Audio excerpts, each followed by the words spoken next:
에스겔 30장 1절부터 3절입니다.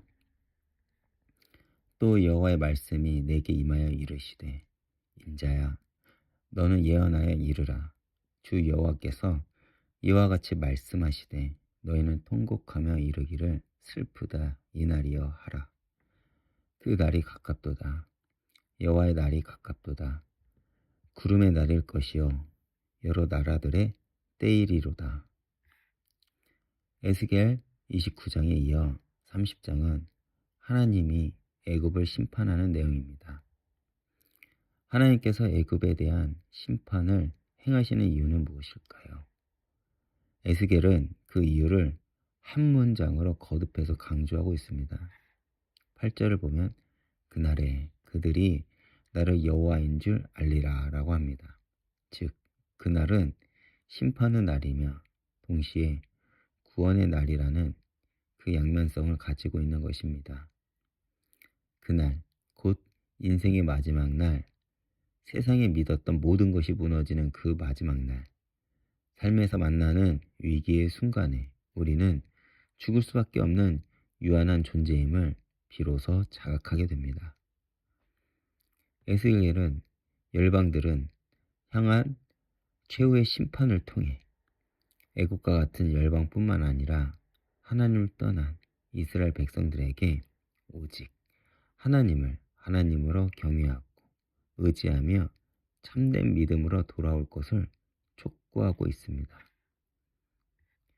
하나님께서 그토록 하나님이 여호와인 줄 알게 하시기를 원했던 이들은 과연 누구일까요? 여기서 그들은 하나님을 알지 못했던 이방인들이 아니라 스스로 하나님을 잘 아노라 라고 고백하면서도 정작 하나님을 경외하지 않는 자기 백성 이스라엘이 하나님을 경외하는 믿음으로 돌아가게 하시기 위함입니다. 오늘날 우리들도 마찬가지죠. 오늘날 현대 사회를 보면 하나님의 애굽을 심판하신 것처럼 현대 사회는 우리에게 가면 갈수록 절망적이고 낙심함을 주는 것만 같습니다.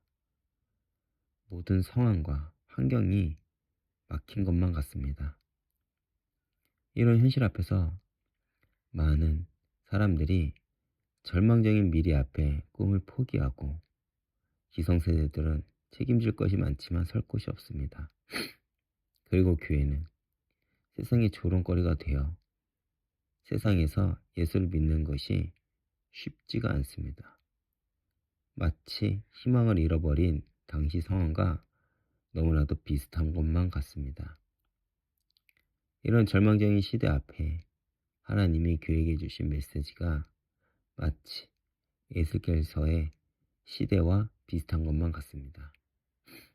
당시 이스라엘 백성들은 이미 바벨론의 포로가 되었고 희망을 완전히 잃어버렸습니다.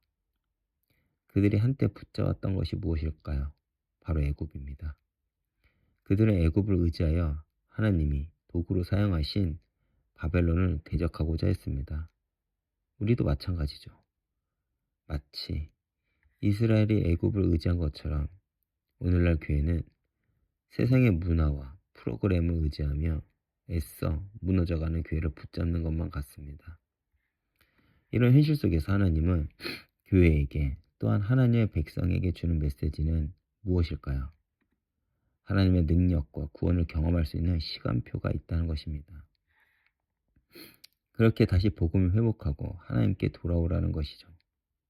교회가 교회되고 예배가 예배가 되어질 때 하나님은 다시 교회를 회복시키실 것입니다. 성경에서 하나님이 끊임없이 전달하는 메시지는 세상을 향한 것이 아닙니다. 바로 이스라엘, 곧 우리를 향한 메시지인 것입니다. 바로 은혜로 구원받은 우리들이라는 것이죠. 하나님이 세상을 심판하시는 이유는 그들의 죄에 대한 결과이기도 하지만 교회가 하나님의 구원을 경험하는 시간표이기도 합니다. 그래서 하나님은 교회가 다시 돌아오기를 바라시는 것이죠. 이런 하나님의 마음을 우리가 알 때 우리는 내 상황과 현실을 넘어 하나님을 의지하며 온전히 하나님만을 바라볼 수 있을 것입니다. 오늘 이 말씀을 기억하시면서 오늘도 하나님의 마음을 알고 그분을 온전히 바라보는 하루가 되길 축복하며 기도하겠습니다. 기도하겠습니다. 하나님 아버지 감사합니다. 이렇게 막막한 현실 앞에서 계속 찾아오는 그 고통 앞에서 오늘도 우리가 하나님을 바라보길 원합니다. 하나님을 향한 그 마음이 온전해지는 시간이 되게 해주셨고 하나님의 뜻과 목적을 배워가는 시간이 되게 해주시옵소서.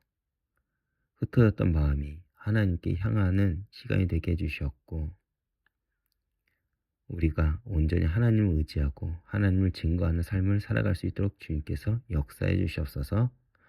감사드리며 예수님 이름으로 기도했습니다. 아멘.